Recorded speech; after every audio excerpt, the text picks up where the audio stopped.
بسم اللہ الرحمن الرحیم نحمده ونصلی ونسلم علی رسولہ الکریم وعلی آلہ الطیبین واصحابہ الطاہرین اما بعد۔ حضرات گرامی، یہ بات یاد رکھیں کہ جس طرح پہلی امتوں پر عذاب آتے رہے، زلزلے آتے رہے، آفات آتی رہیں اللہ تعالیٰ کی نافرمانی کی وجہ سے، تو میرے آقا صلی اللہ تعالیٰ علیہ وسلم نے فرمایا میری امت پر بھی اس طرح کا عذاب آئے گا۔ اور عام طور پر لوگ یہ کہہ دیتے ہیں کہ اگر یہ عذاب، آفات، سیلاب، مصیبتیں گناہوں کی وجہ سے آ رہی ہیں تو پھر جو گناہ گار ہیں ان پر آنی چاہیے، جو نیک اور صالح لوگ ہیں، یا اسی طرح جو بچے ہیں، خواتین ہیں، بچوں کا کیا قصور ہے؟ وہ تو معصوم ہیں، گناہوں سے بچے ہوئے ہیں، محفوظ ہیں۔ اسی طرح خواتین کا کیا قصور ہے؟ یا بہت سارے لوگ ایسے ہیں جو شراب نوشی نہیں کرتے، زنا نہیں کرتے، گناہ نہیں کرتے، ان پر یہ عذاب کیوں آتا ہے؟ اس طرح کے سوالات موجودہ دور میں بھی کیے جاتے ہیں اور نبی کریم صلی اللہ تعالی علیہ وسلم کے دور میں بھی کیے جاتے رہے۔ تو آپ نے اس طرح کے سوالوں کے جوابات دے دیے، گویا کہ پہلے سے میرے آقا صلی اللہ تعالی علیہ وسلم نے رہنمائی فرما دی کہ بعد میں بھی کچھ لوگ آئیں گے اس طرح کے سوالات کریں گے، تو آپ نے پہلے سے وضاحت کر دی، گویا کہ شریعت مطہرہ میں ہر معاملے سے متعلق جو ہے تفصیلی احکام موجود ہیں۔ تو الغرض نبی کریم صلی اللہ تعالی علیہ وسلم نے اس بارے میں ارشاد فرمایا، بخاری شریف کی حدیث ہے، حضرت عبداللہ بن عمر اور رضی اللہ تعالی عنہ اس حدیث کے راوی ہیں، فرماتے ہیں کہ نبی کریم صلی اللہ تعالی علیہ وسلم نے فرمایا کہ جب کسی قوم پر اللہ تعالیٰ کا عمومی عذاب آتا ہے، عام عذاب آتا ہے، تو فرمایا نیک ہوں یا برے، نیک ہوں اور بد، سب پر وہ عذاب آتا ہے، سب اس کا شکار ہوتے ہیں، لیکن قیامت کے دن فرمایا سب لوگ اپنی نیتوں کے مطابق اٹھائے جائیں گے۔ یعنی اگرچہ دنیا میں تو عذاب میں مبتلا ہوئے، تکلیف میں مبتلا ہوئے، لیکن نیک ہونے کی وجہ سے جب اٹھیں گے تو قیامت کے دن ان کے لیے کوئی عذاب نہیں ہوگا۔ ہاں، جو گناہ گار ہیں دنیا میں بھی عذاب بھگت رہے ہیں اور آخرت میں بھی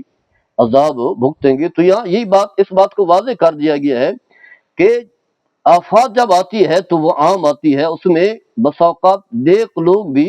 اس مصیبت میں مبتلا ہو جاتے ہیں، اس سیلاب میں، جس طرح کہ ہم نے دیکھا کہ وہاں فوت ہونے والے جو ہے، اس سیلاب میں آنے والے لوگ جو ہے سارے برے تھوڑے تھے، ہو سکتا ہے چند لوگ ہوں، باقی لوگ جو ہے بچے بھی تھے، خواتین بھی تھی اور نیک صالح لوگ بھی تھے۔ اسی طرح ایک اور حدیث پاک میں آتا ہے، صحیح مسلم کی حدیث ہے، راوی حضرت عائشہ صدیقہ رضی اللہ تعالی عنہ جو ہم سب کی ماں ہیں، فرماتے ہیں کہ نبی کریم صلی اللہ تعالی علیہ وسلم نے فرمایا مجھے خواب میں دکھایا گیا۔ تو آپ سمجھتے ہیں کہ انبیاء کرام کا خواب جو ہے وہ یہ خداوندی ہوتی ہے، تو خواب میں کیا دکھایا گیا کہ میری امت کا ایک شخص حرم مکہ میں، اللہ کے گھر میں، حرم میں پناہ لیے ہوگا، اور میری امت کا ایک لشکر اس کا تعاقب کرتے، اس کا پیچھا کرتے ہوئے مکہ مکرمہ کی طرف جو ہے یلغار کرے گا، حملہ کر دے گا، لیکن ابھی وہ بیدا کے مقام پر ہی ہوں گے، سب لوگ جو ہے زمین میں دھنسا دیے جائیں گے، ہلاک کر دیے جائیں گے۔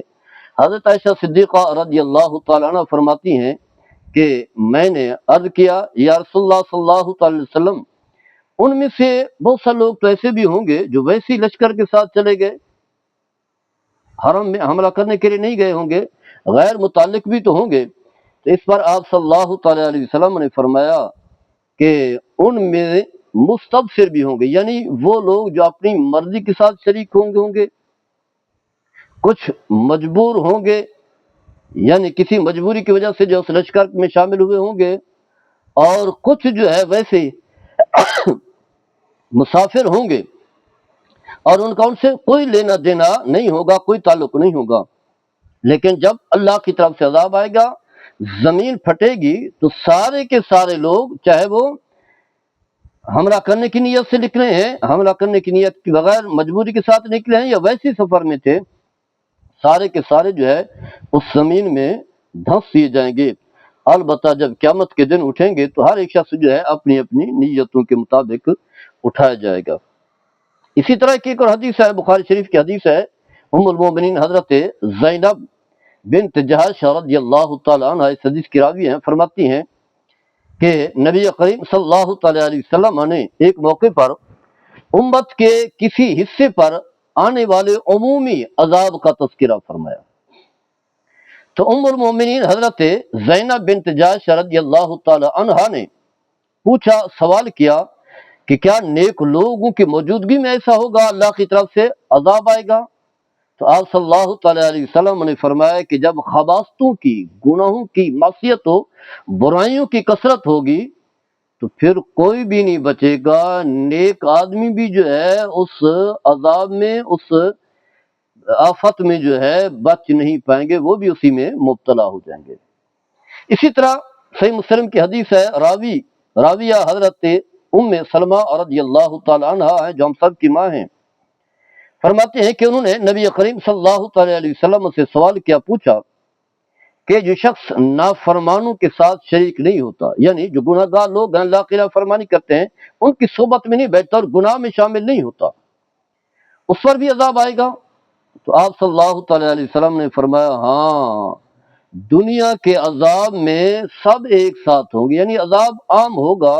لیکن پھر قیامت کے دن ہر شخص جو ہے اپنی نیت کے مطابق اٹھایا جائے گا۔ لہذا اللہ تعالیٰ کا ایک قانون ہے اور ضابطہ ہے جس کی وضاحت، جس کی طرف اشارہ میرے آقا صلی اللہ تعالی علیہ وسلم نے کیا ہے، اور اس کے مطابق جو ہے ہمارا عقیدہ بھی ہونا چاہیے کہ یہ سب کچھ اللہ تعالیٰ کی طرف سے ہے، اور وہاں بھی یہ سمجھ لینا چاہیے کہ یہ اللہ تعالیٰ کی طرف سے ناراضگی کا اظہار ہے، سزا ہے، تنبیہ ہے اور عبرت ہے، اس سے ہمیں بچنا چاہیے۔ اب کیا کیا جائے ان حالات میں؟ یہ بات یاد رکھیں کہ بندوں کو چاہیے کہ اللہ کی طرف جو ہے وہ رجوع کریں، اپنی گناہوں کی معافی مانگیں، عبادت میں کوتاہی ہے تو اللہ تعالیٰ کی عبادت کریں، معرفت خداوندی میں کئی کمزوری ہے تو اس کی طرف متوجہ ہوں، کیونکہ اللہ جو ہے وہ تو مائل بکرم ہے، ہر وقت یہی بندوں کو بلاتا ہے کہ میرے بندے میری طرف آ جائیں، نماز کے لیے بلایا جاتا ہے اور باقی بھی دیگر جو حکام ہیں۔ تو اللہ تعالیٰ جو ہے کتنا عظیم رب ہے، کتنا محسن ہے کہ تباہی سے بچانے کے لیے جو ہے اللہ تعالیٰ بندوں کو جو ہے وہ آگاہی دیتا رہتا ہے، لیکن بندے ہیں جو اپنی مرضی کرتے ہیں، تو بندوں کو بھی چاہیے کہ اللہ کی طرف رجوع کریں، گڑ گڑائیں، ماضی کی زندگی سے جو ہے محفوظ رہیں، بچ جائیں، اللہ کی عبادت کی طرف آ جائیں، تو حقیقت یہ ہے کہ اللہ تعالیٰ بھی ان آفات کو دور فرما دے گا اور مصیبتیں بھی نہیں آئیں گی اور گناہ بھی نہیں آئے گا۔